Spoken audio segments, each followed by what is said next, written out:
ભરૂચ જિલ્લાના 3 તાલુકાના 67 ગામોમાં મનરેગાના 430 કામોમાં રૂપિયા 7.49 કરોડનું કૌભાંડ આચર્યા હોવાનું બહાર આવ્યું છે। ભરૂચ જિલ્લામાં પણ મનરેગાના કરોડોના કામોમાં મટીરીયલ્સ મુજબ અને માનવશ્રમના ઉપયોગ વિના યાંત્રિક ગુણવત્તા વગરનું કામ આચરાયું હોવાનો ફણગો ફૂટ્યો છે। આમોદ, જંબુસર અને હાંસોટ તાલુકાના 67 ગામોમાં મનરેગા હેઠળ રોડ રસ્તાનો કોન્ટ્રાક્ટ વેરાવળની જલારામ એન્ટરપ્રાઇઝ તેમજ મુરલીધર એન્ટરપ્રાઇઝ એજન્સીઓને મળ્યો હતો।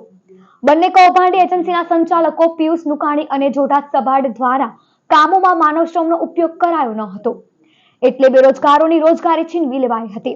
સાથે તપાસમાં 3 તાલુકાના 67 ગામોમાં 430 કામોમાં આ બંને કોન્ટ્રાક્ટ એજન્સીઓએ સરકારી અધિકારીઓ, કર્મચારીઓ, કોન્ટ્રાક્ટ કર્મીઓ કે અન્ય આ કૌભાંડના ભાગીદારોના મેણા પીપળાના લેબર મટીરીયલ્સનો રેશિયો જાળવો ન હતો। મેટલ અને કોરિસ પર્લનો સમ ખાવા પૂરતો પણ વપરાશ કર્યો ન હતો। કામ કરતા વધુ મટીરીયલ્સનો વપરાશ બતાવી વધારાના લાખોના બિલો મૂકી દીધા હતા। બંને એજન્સીઓના બિલો ઓનલાઈન જ પાસ કરી દેવામાં આવ્યા હતા। ઓફલાઈન બિલો પણ રજૂ કરવામાં આવ્યા ન હતા।